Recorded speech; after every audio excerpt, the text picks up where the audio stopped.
রেডিয়েশনের প্রভাবে কি পরিমাণ তাপ লাগে আপনার মুখে, মাথায়? বলা বাহুল্য, মোবাইলে কথা বলার সময়ের সাথে সাথে পাল্লা দিয়ে বাড়ে এই তাপমাত্রারও পরিমাণ। যেমন 5 মিনিট কথা বললে তাপমাত্রা বাড়ে 0.5 ডিগ্রি সেলসিয়াস, কিন্তু আপনি যখন 15 মিনিট ধরে কথা বলেন তখন এই তাপমাত্রা বেড়ে হয় 2 ডিগ্রি সেলসিয়াস। মানে দেহের স্বাভাবিক তাপমাত্রা 98 ডিগ্রি ফারেনহাইটের হিসাবে সে সময় আপনার দেহের, বিশেষত মাথার তাপমাত্রা হচ্ছে 103 ডিগ্রি ফারেনহাইট।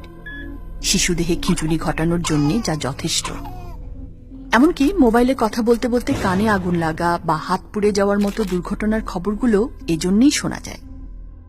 অতিরিক্ত মোবাইল ব্যবহারের ফলে যেসব শারীরিক মানসিক প্রভাব পড়তে পারে তা হল মাথা ব্যথা, অবসাদ, ঘুম না হওয়া, স্মৃতিশক্তি কমে যাওয়া, আলঝেইমার, পুরুষ প্রজনন ক্ষমতা কমা, হাতের হাড় ব্যথা, শ্রবণ শক্তি কমে যাওয়া এবং দ্রুত বুড়িয়ে যাওয়া।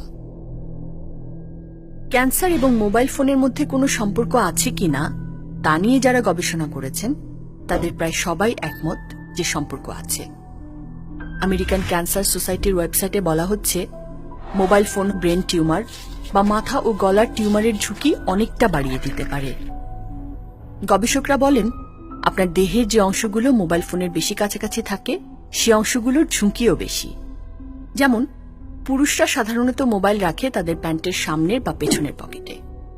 10 বছর ধরে পরিচালিত হয়েছে এমন একটি পরীক্ষা থেকে দেখা গেছে, এতে করে পুরুষদের শুক্রাণুর পরিমাণ কমেছে এর উর্বরা শক্তি। গবেষণায় দেখা গেছে সেলফোন রেডিয়েশনের সংস্পর্শে বেশি থাকলে ব্রেনের ভেতর ঘটে ফ্রি র্যাডিক্যাল ফরমেশন নামে একটি অস্বাভাবিক জৈব প্রক্রিয়ার, যা ব্রেন টিউমার সৃষ্টির কারণ। আর মোবাইলের কারণে সবচেয়ে বেশি হবার ঝুঁকি যে ব্রেন টিউমারের, তার নাম অ্যাকোস্টিক নিউরোমা, শ্রবণ স্নায়ুর টিউমার। গবেষণায় দেখা গেছে 5 বছর ধরে যারা দিনের বেশিরভাগ সময় মোবাইল ফোন ব্যবহার করেছে, অ্যাকোস্টিক নিউরোমার ঝুঁকি তাদের বেড়েছে 125 ভাগ। যারা 5 থেকে 10 বছর ধরে এই ব্যবহার করেছে তাদের বেড়েছে 250 ভাগ। আর যারা 15 বছরেরও বেশি সময় ধরে এই যথেচ্ছ ব্যবহার করেছে তাদের ঝুঁকি বেড়েছে 275 ভাগ। মোবাইলের কারণে সৃষ্টি হয় স্যালাইভারি গ্ল্যান্ডের টিউমারও। প্রখ্যাত ইএনটি সার্জন অধ্যাপক ডক্টর প্রাণ গোপাল দত্তের মতে, ইদানিং দেশে স্যালাইভারি গ্ল্যান্ডের টিউমার বেড়ে গেছে অনেক। প্রতি মাসেই গড়ে 4 থেকে 5টি সার্জারি করেন তিনি স্যালাইভারি টিউমারের। কিন্তু এর প্রতিকার তাহলে কি? আধুনিক জীবন ব্যবস্থায় মোবাইল ফোন ব্যবহার না করেও তো চলা সম্ভব নয়। সচেতন মহল বলছেন কিছু প্রতিকারের কথা। মোবাইলে কথা বলার সময় 3 মিনিটেই সীমিত রাখুন। একবার কথা বলার পর 15 মিনিট বিরতি দিন। এ সময় ফোন ধরা বা করা 2 থেকেই বিরত থাকুন। কথা না বলে টেক্সট করলে যদি কাজ হয় তাহলে সেটাই করুন। সরাসরি কোনো মোবাইল সেট কানে না লাগিয়ে স্পিকার ফোন বা হেডসেট বা এ জাতীয় কোনো হ্যান্ডস ফ্রি ব্যবহার করুন। তবে আবার উচ্চ শব্দে দীর্ঘক্ষণ কানে হেডফোন লাগিয়ে রাখবেন না। স্মার্টফোনের চেয়ে ফিচার ফোনের রেডিও ফ্রিকোয়েন্সি রেডিয়েশন কম। সম্ভব হলে ফিচার ফোনই ব্যবহার করুন। প্রয়োজন ব্যতীত স্মার্টফোনের বিভিন্ন সার্ভিস যেমন ওয়াইফাই, ব্লুটুথ, জিপিএস বন্ধ রাখুন। ল্যান্ডফোন বা প্রচলিত কোনো ফোন সেট থাকলে মোবাইল ফোন ব্যবহার করবেন না।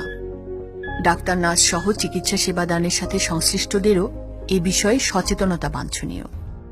আইসিইউ বা অপারেশন থিয়েটারে রোগীর সামনে মোবাইল ফোন যত কম ব্যবহার করা যায় তত ভালো।